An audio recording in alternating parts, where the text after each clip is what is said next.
بسم اللہ الرحمن الرحیم. آپ سب کی آمد کا بہت بہت شکریہ. ہم نے یہ ضروری سمجھا کہ آج کے دن کچھ چیزیں آپ کے ساتھ شیئر کی جائیں جو اس کے سیاسی اسپیکٹ ہے، اور دوسرا جو کرونا وبا جو کہ ایک بار پھر اس کی شدت جو ہے تو وہ بڑھ رہی ہے، اور تقریباً 3,000 سے زیادہ کیسز نوٹ کیے جا رہے ہیں. اب ایسی صورتحال میں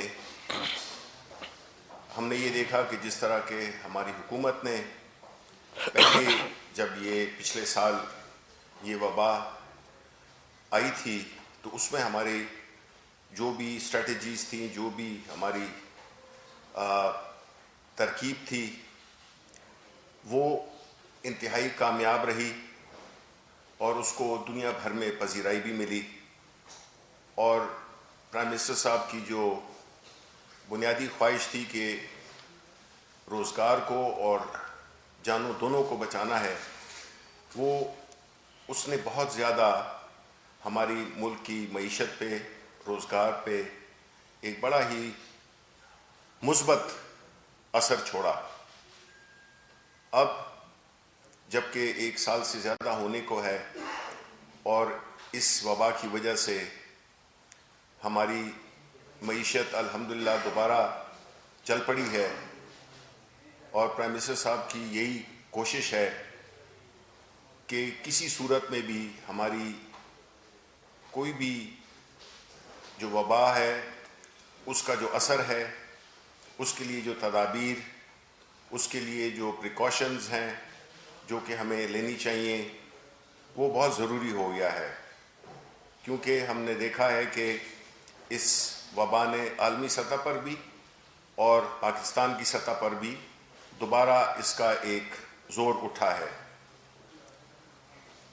ویکسینیشن کی جو پہلی فیز ہے وہ انڈر وے ہے، وہ چل رہی ہے، اور حکومت کی پوری کوشش ہے کہ وہ جو انہوں نے جو ترتیب بنائی تھی کہ کن کو پہلے ترجیح دی جائے گی، کن لوگوں کو، اور اسی ترجیحات کے مطابق جو ہمارے فرنٹ لائن میڈیکل سٹاف ہے ان کو، اور جو 65 سال اور اس سے اوپر کے جو ہمارے سینئر شہری ہیں ان کو لگ رہی ہے. اس میں ہم نے یہ بھی دیکھا ہے کہ پنجاب میں بالخصوص جس شاندار طریقے سے، جس منظم طریقے سے، جس بہترین طریقے سے یہ کیمپین چل رہی ہے ویکسینیشن کی، کہ ہمیں آلریڈی پورے ملک سے اور بالخصوص پنجاب سے جو ہمیں شکریہ کے میسیجز آ رہے ہیں. آپ نے میڈیا پہ بھی دیکھا ہوگا کہ بڑے منظم طریقے سے، صاف ستھرے طریقے سے، ایک پورے میرٹ کی بنیاد پہ، یا وہ ترکیب جو حکومت نے بنائی تھی اس پہ میں حکومت پنجاب کو بالخصوص مبارکباد بھی پیش کرنا چاہتا ہوں، اور یہ بھی چاہوں گا کہ باقی جتنے بھی صوبے ہیں وہ بھی صوبہ پنجاب کی تقلید کرتے ہوئے اس ویکسینیشن کے جو پروسیس ہے، جو مرحلہ ہے، اس کو اسی منظم اور بہترین طریقے سے آگے بڑھائے. کیونکہ اس سے ہماری جو ایک افیکٹونیس نظر آئی ہے، اور جس طرح کی یہ وبا ہے اس میں اس طرح کا منظم ہونا، ایک بڑے ہی پیشہ ورانہ طریقے سے اس کو عملی طور پہ ان لوگوں کو ویکسینیشن کرنا کہ جس میں لوگوں کو نہ تکلیف ہو، نہ ان کی فرسٹریشن ہو، اور اس چیز کو ہم آگے بڑھائیں. کیونکہ اب ہماری اکانومی ایک ایسے فیز میں داخل ہو گئی ہے جسے کہ ہم یہی کہیں گے کہ ایک سٹیبلٹی آ چکی ہے، کاروبار چلنے شروع ہو گئے ہیں. جس طرح کہ آپ نے دیکھا ہوگا کہ جتنے بھی ہمارے جو اکنامک انڈیکیٹرز ہیں وہ بڑی مثبت رفتار سے جا رہے ہیں اوپر کی طرف، اور انشاءاللہ ہم یہی امید کرتے ہیں کہ جو اکانومی ہے ہماری اور اسی طرح جو ہماری صحت ہے وہ دونوں ایک بڑے ہی منظم طریقے سے اس وبا کو اور کاروبار کو کس طرح سے ہم نے ریکنسائل کرنا ہے. میری آخری بات اس سلسلے میں یہی ہوگی کہ عوام کو چاہیے، میں یہ معلوم ہے کہ یہ ایک بڑا کٹھن سا ایک وہ ہوتا ہے طریقہ کہ آپ ہر وقت ماسک لگائیں، لیکن جان سے پیاری کوئی چیز نہیں ہے. اور اس میں جو بھی ایس او پیز دیے گئے ہیں حکومت کی طرف سے، میڈیکل جو پروفیشن سے تعلق رکھنے والے لوگ ہیں ان کی طرف سے، تو اس میں یہ ڈسپلن ہمیں اپنانا ہوگا، کیونکہ یہ جو ہے جو اس کی جو کرنٹ اپ سرج ہے، جو یہ اوپر کی طرف یہ جو اس کی دوبارہ شدت یا لہر آئی ہے، اس کو جو ہے تو ہم مینیج بھی کر سکیں، اس کو ہم کنٹرول بھی کر سکیں. ایسی صورتحال میں جب کہ اکانومی بھی ٹھیک چل رہی ہے تو ہم یہ دیکھتے ہیں کہ ایک سیاسی جو لاوارث ہیں انہوں نے ایک کیمپین شروع کیا ہے، کیونکہ جتنی بھی ان کی ترکیب، جو بھی ان کی اپوزیشن کی جو بھی ایک مختلف انہوں نے جو دھمکیاں دیں کہ وہ لانگ مارچ کریں گے، استعفے دیں گے، جلسے کریں گے، پہلا فیز تو ان کا بری طرح سے ناکام ہوا. پھر ان کو پرائم منسٹر صاحب کے ووٹ آف کانفیڈنس سے بھی کافی ان کو مایوسی ہوئی، جو کہ اس کے بعد جو سینٹ کے الیکشنز تھے اس پہ بھی ان کو ہزیمت اٹھانی پڑی، اور انہوں نے ثابت کیا ہے کہ وہ جب فیصلے ان کی مرضی کے مطابق ہوں تو وہ ٹھیک ہوتے ہیں، جب ان کے خلاف ہوں تو اس پہ پھر وہ ایک غیر ضروری ایک ماحول کریٹ کرتے ہیں جس سے کہ ملک میں بے چینی ہو. اور یہ جو اکانومی کا جو ہمارا جو معیشت کا جو ہمارا جو پہیہ ہے وہ چونکہ اب چل پڑا ہے، تو وہ حکومت جو اپوزیشن ہے وہ اس میں اپنے لیے اپنی سیاسی موت دیکھ رہی ہے. تو اس سلسلے میں میرا خیال ہے باقی باتیں منسٹر صاحب کریں گے، فواد چودھری صاحب. تو over to you. Thank you minister صاحب. بسم اللہ الرحمن الرحیم. سب سے پہلے تو میں آنا چاہوں گا یہ جو جاوید لطیف نے جو بیان دیا، جس کے اوپر آج پاکستان تحریک انصاف کا جو ہمارا سینٹرل پنجاب کا چیپٹر ہے اس نے آج اس پہ احتجاج کا اعلان کیا ہے. باقی جو پارٹیز ہیں انہوں نے بھی احتجاج کا اعلان کیا ہے.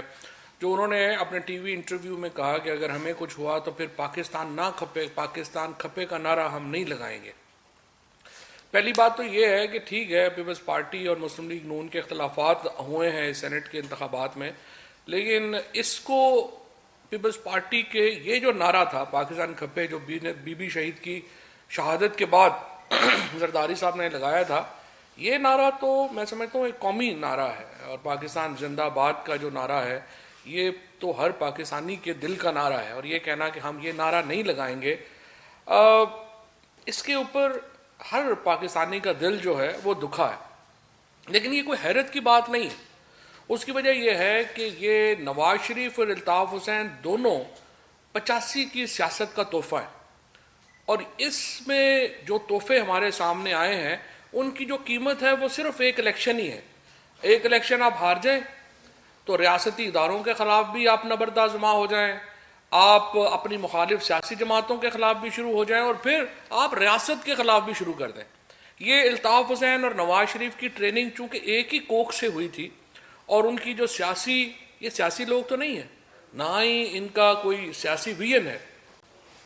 میں صرف جاوید لطیف صاحب کو بتانا چاہتا ہوں کہ آپ اور آپ کی جو سیاسی قیادت آج اگر پاکستان نہ ہوتا اور آپ جاتی عمرہ میں ہوتے تو نواز شریف صاحب کو تو جتنا کھانے پینے کا شوق ہے وہ تو کئی گائے کے گوشت کھانے کے چکر میں ان کو جو ہے وہ وہاں پہ پتھر مار مار کے انہوں نے فارغ کر دینا تھا. تو اس نعمت کے اوپر اللہ کا شکر ادا کریں.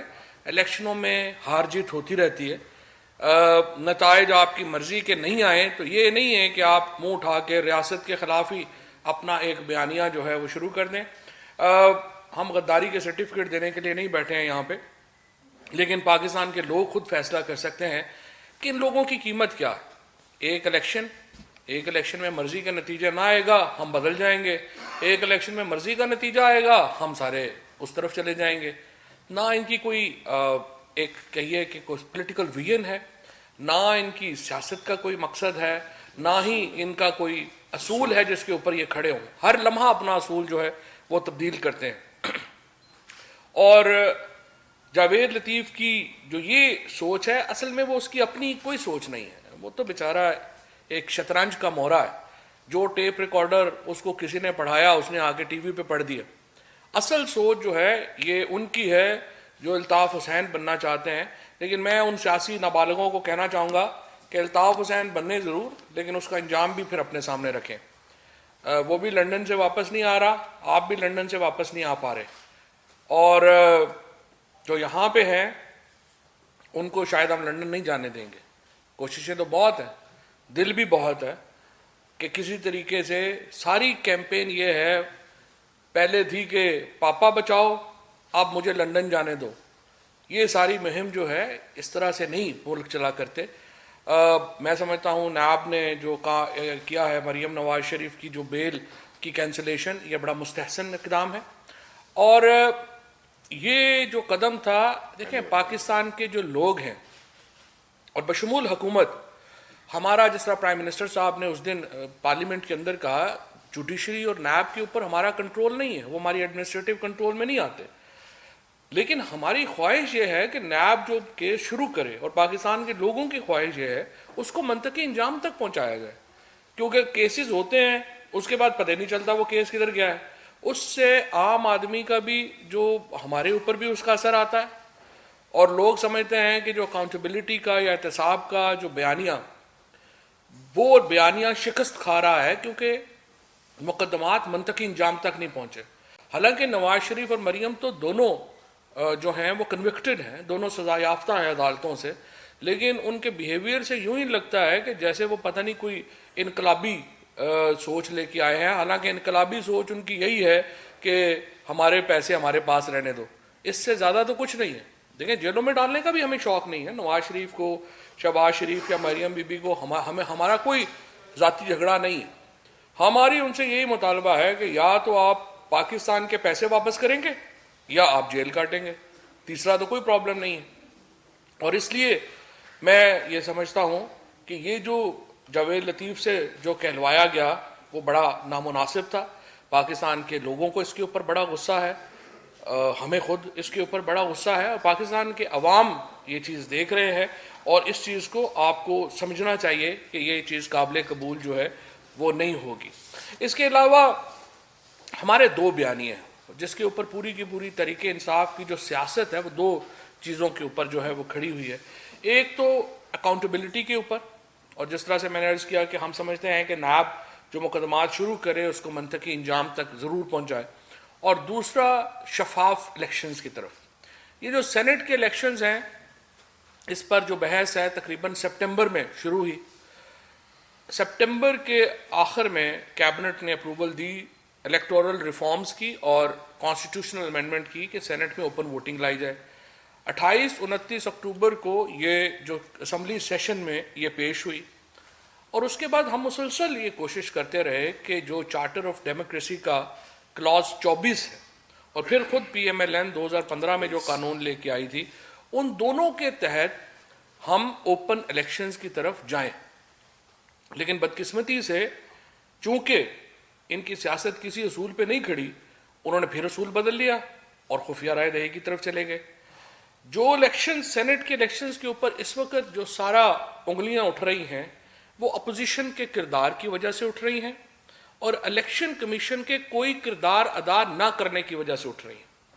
یہ دونوں کا جو کمبینیشن تھا، یعنی اپوزیشن نے جو اپنے اصول کے اوپر جو بات وہ خود کر رہے تھے اس کے اوپر وہ مڑ گئے، اور ہمیں اس سچویشن میں جو ہے وہ آ گئے.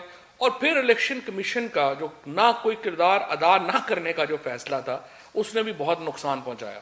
آج جو سارا الیکشن جس کو پرائم منسٹر صاحب نے کہا کہ ایسے لگا کہ جیسے کوئی بکرا منڈی جو ہے وہ لگی ہوئی ہے، وہ اس وجہ سے ہوا ہے کہ جو سپریم کورٹ کے احکامات تھے، ہم سپریم کورٹ میں گئے، ہم نے کہا آرٹیکل 226 کو امینڈ کیے بغیر سیاسی جماعتوں کو یہ حق دے دیں کہ وہ ووٹ دیکھ سکیں. سپریم کورٹ نے کہا نہیں، 226 میں امینڈمنٹ کے لیے آپ کو آئین میں ترمیم چاہیے اور وہ آپ پارلیمنٹ سے کروائیں. البتہ آرٹیکل 218(3) کے تحت الیکشن کمیشن کو یہ اختیار ہے کہ وہ ٹیکنالوجی یوز کرے اور اس پریکٹس کا خاتمہ کرے. ہم الیکشن کمیشن کے پاس گئے اور الیکشن کمیشن نے ہماری بات بڑے توجہ سے سنی, اور اس کے لیے میں چیف الیکشن کمشنر کا اور ممبران کا بڑا شکر گزار بھی ہوں.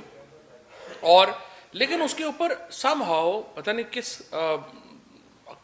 کیا وجوہات تھیں, اس کی وجہ سے انہوں نے اس کے اوپر کوئی عمل نہیں کیا. اور آج ہم دیکھتے ہیں کہ جو سیاسی جماعتیں الیکشن ہاری ہیں وہ اس کے اوپر شور مچا رہی ہیں. آج اگر الیکشن اوپن ہوتا, سب کے سامنے ہوتا, تو ہمیں ان مشکلات کا جو ہے وہ سامنا ہی نہ کرنا پڑتا. اس لیے میں یہ سمجھتا ہوں کہ الیکشن کمیشن کو جو کردار ادا کرنا چاہیے تھا وہ انہوں نے نہیں کیا, اور اس کے بعد اور جو ان کا جو کردار تھا اپوزیشن کا, اس کی وجہ سے الیکشن جو ہے وہ شفاف نہیں ہو سکے. اب تیسرے نقطے کی طرف میں آنا چاہتا ہوں. پہلے چارٹر آف ڈیموکریسی کی کلاز 24 کی تحت یہ تھا کہ آپ الیکشن اوپن کرائیں گے. اس کے اوپر پی ایم ایل این اور پیپلز پارٹی اپنے وعدے سے مکرے. اب کلاز 21 چارٹر آف ڈیموکریسی کی کہتی ہے کہ ہم مینڈیٹ کا احترام کریں گے, جو حکومت بھی آئے گی اس کو 5 سال حکومت کرنے کا حق دیا جائے گا. انفارچونیٹلی لانگ مارچ کے کر کے وہ اس چارٹر آف ڈیموکریسی کی اس کلاز کی بھی خلاف ورزی کر رہے ہیں. اور یہ جو چارٹر آف ڈیموکریسی ہے, آپ دیکھیے مسئلہ کیا آتا ہے. یہ جو پارٹیز ہیں یہ آئین میں بھی مرضی کی شکوں کے اوپر امپلیمنٹیشن چاہتی ہیں, یعنی وہ شکیں جس سے عوام کی فلاح و بہبود کا تعلق ہے اس کے اوپر امپلیمنٹیشن نہیں ہوتی. مثلا سندھ میں 1600 ارب روپیہ گیا ہے 2 سالوں میں. آئین کہتا ہے کہ وہ ایکویٹیبلی خرچ ہوگا تمام اضلاع میں. پروونشل فائنانس کمیشن ایوارڈ نہیں ہو رہا.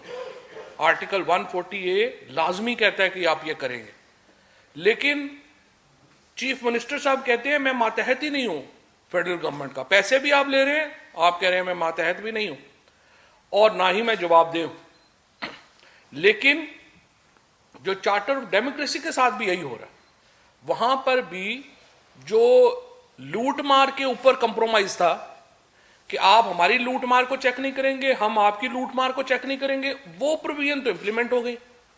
جو پروویژنز ہیں کہ جس میں آئینی اصولوں کو ایمفیسس کیا گیا ہے, اس کے اوپر زور دیا گیا ہے, وہ امپلیمنٹ نہیں ہو رہی. اب یہ جو لانگ مارچ ہے یہ چارٹر آف ڈیموکریسی کی آرٹیکل 21 کی صریحاً خلاف ورزی ہے. اور یہ آرٹیکل 21 کی یہ جو چارٹر آف ڈیموکریسی ہے اس کی امپورٹنس کیا ہے؟ اس کی امپورٹنس یہ ہے کہ اس کے اوپر بے نظیر بھٹو کے سائن ہیں, اس کے اوپر نواز شریف صاحب کے اپنے سگنیچرز ہیں, اور بے نظیر بھٹو شہید کی یہ جو پارٹی ابھی بچی کچی پارٹی انٹیریئر سندھ کے لیے انہوں نے پہلے تو بڑی محنت سے زرداری صاحب نے ایک ایسی پارٹی کو جس کو آپ کہتے تھے چاروں صوبوں کی زنجیر بے نظیر, اس کو انٹیریئر سندھ کی پارٹی بنایا. اور اب ان میں یہ جرت ہے کہ یہ بے نظیر بھٹو کے طے کردہ اصولوں کو بھی پامال کر رہے ہیں. اب یہ بھٹو کی اور بے نظیر کی تو پارٹی نہیں رہ گئی, یہ تو انفارچونیٹلی پتہ نہیں کس اور جگہ کے اوپر ٹرانسفر ہو گئی ہے. آج اگر وفاق کی کوئی جماعت ہے, جو یہ لیگیسی تھی کہ وفاقی جماعتیں ہونی چاہیے پاکستان کے اندر, آج وفاق کی جماعت صرف ایک پاکستان تحریک انصاف ہے. آپ سینٹ کا نتیجہ اٹھا کر کے دیکھیے, ایک ہی پارٹی ہے جس کو چاروں صوبوں میں جس سے سینیٹرز ہیں, P M L N Balochistan 0, Sindh 0, Khyber Pakhtunkhwa 0, Peoples Party Punjab 0, Khyber Pakhtunkhwa 0, Balochistan 0. واحد جماعت ہے اس وقت پاکستان کی اور واحد لیڈر ہے عمران خان, جو کہ چاروں صوبوں کی یکجہتی کی علامت ہے. وہ آج پاکستان کی وفاق کی علامت ہے. اور ہماری اگر وفاقی حکومت بھی آپ دیکھیے کہ اس جھنڈے میں ہم نے سبھی علاقوں کے رنگ جو ہیں ان کو سمویا ہے.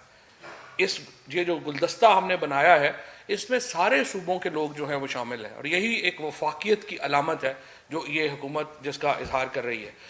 آج جس طریقے سے میں یہ سمجھتا ہوں کہ یہ جو اس وقت ایک موقع ہے, اپوزیشن کو میں یہ کہنا چاہوں گا سیاسی نابالغوں کے ہاتھوں میں اپنی جو سیاست ہے اس کو گروی نہ رکھیں. مریم نواز کا اور بلاول بھٹو کا پاکستان کی سیاست کا کوئی تجربہ نہیں ہے. جو بڑی لیڈرشپ ہے اس پارٹی کے اندر ان کو پالیسی سازی اپنے ہاتھوں میں لینی چاہیے, اور پاکستان کے مفاد میں فیصلے کریں.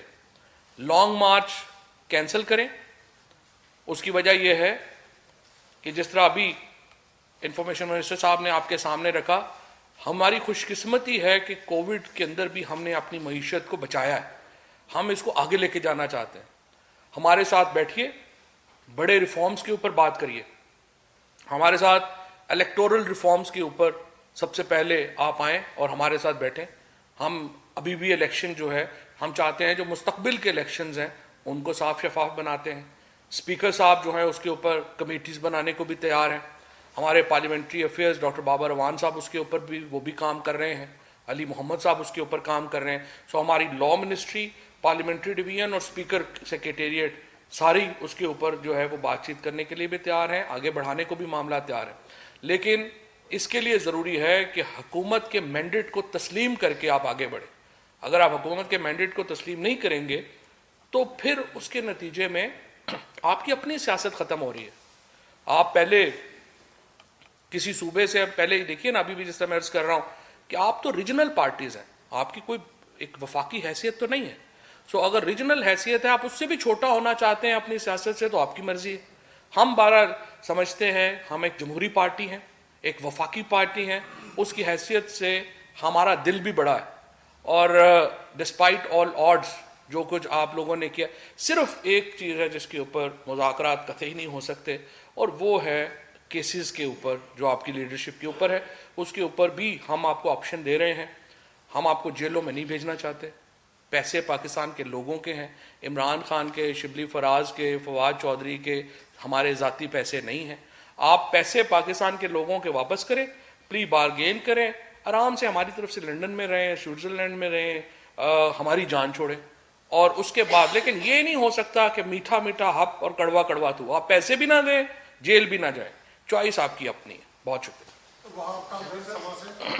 سر یہ جو حالیہ کچھ 4-5 دنوں میں الیکشنز کے بعد بھی اور ریاست کے خلاف جو اعتماد کی تحریک اس کے بعد آپ سمجھتے ہیں کہ جو پی ڈی ایم میں ایک ہائپ کریٹ ہو رہی تھی پی ڈی ایم کی وجہ سے ملک میں, اس میں کوئی پھوٹ پڑنے کا امکان ہے تمام جماعتوں میں, یا آپ سمجھتے ہیں کہ حالات مزید سیاسی طور پر جاری رہیں گے؟ دیکھیں جی, یہ تو بڑا واضح ہو گیا ہے کہ جو پی ڈی ایم ہے, یہ ہم نے پہلے بھی کہا تھا اور اس کا یہ ثابت ہوا ہے کہ پی ڈی ایم ایک ایسا ایک اکٹ ہے جس کا آپس میں کوئی جوڑ بنتا ہی نہیں ہے. اور وہ ہر اوکیزن پہ پتہ چلا ہے, ہر دفعہ پتہ چلا ہے کہ ان کی جو استعفوں پہ جو ان کے آپس میں اختلافات تھے جس میں سامنے آئے, پھر اسی طرح لانگ مارچ پہ ان میں اختلافات سامنے آئے, اور پھر یہ جو الیکشن ہوئے ہیں, خاص طور پہ جو آخری الیکشن ہوا ہے, اس سے تو ثابت یہی ہوا ہے کہ انہوں نے پیپلز پارٹی نے, پاکستان مسلم لیگ نون نے پیپلز پارٹی کی پیٹھ میں چھرا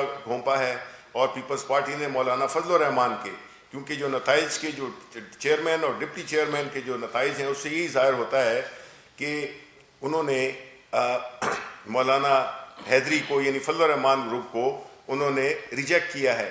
تو جب اس طرح کے بدنیتوں پہ مبنی ایک اکٹ ہو تو ظاہر ہے کہ وہ اس کی تو ساکھ روز بروز ختم ہوتی ہے. وہ ہو گئی تھی, وہ انہوں نے ایک نیشنل اسمبلی کی سینٹ سیٹ پہ سمجھا کہ یہ دوبارہ ان کی اس میں کوئی جان آ گئی ہے, لیکن وہ ایک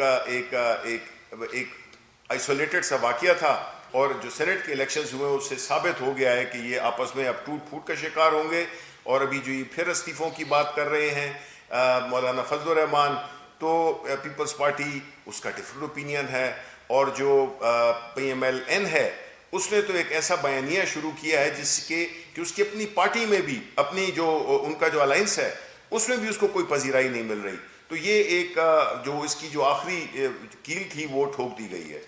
سی ایم پنجاب وزار صاحب کی بڑی نیگیٹیوٹی شو ہوتی ہے, لیکن یہ جو آپ نے کووڈ کا بتایا, میری فیملی لاہور میں رہتی ہے, اور واقعی وہ جو ایکسپو سینٹر جوہر ٹاؤن میں اس وقت سروسز پرووائڈ کر رہے ہیں ویکسینیشن کی, that is of international standards, ہر بندہ اس کی تعریف کر رہا ہے. وہ یہ بتائیے کہ اس کی کیونکہ ایک نیگیٹیوٹی ہے ویکسین لگانے کی, تو آپ ایک کمپین کیوں نہیں شروع کرتے جس میں سیلیبریٹیز کو جو ہے وہ یہ ویکسین لگائی جائے, تاکہ وہ آ کے ٹی وی پہ لوگوں کو بتائیں کہ اس کے اوپر لگانے سے ویکسین سے کوئی ریئیکشنز نہیں ہوتے. دوسری چیز یہ ہے کہ دیکھیے انڈیا میں جو فارماسیوٹیکل کمپنیز ہیں وہ ویکسینیشن بنانا شروع کر رہی ہیں,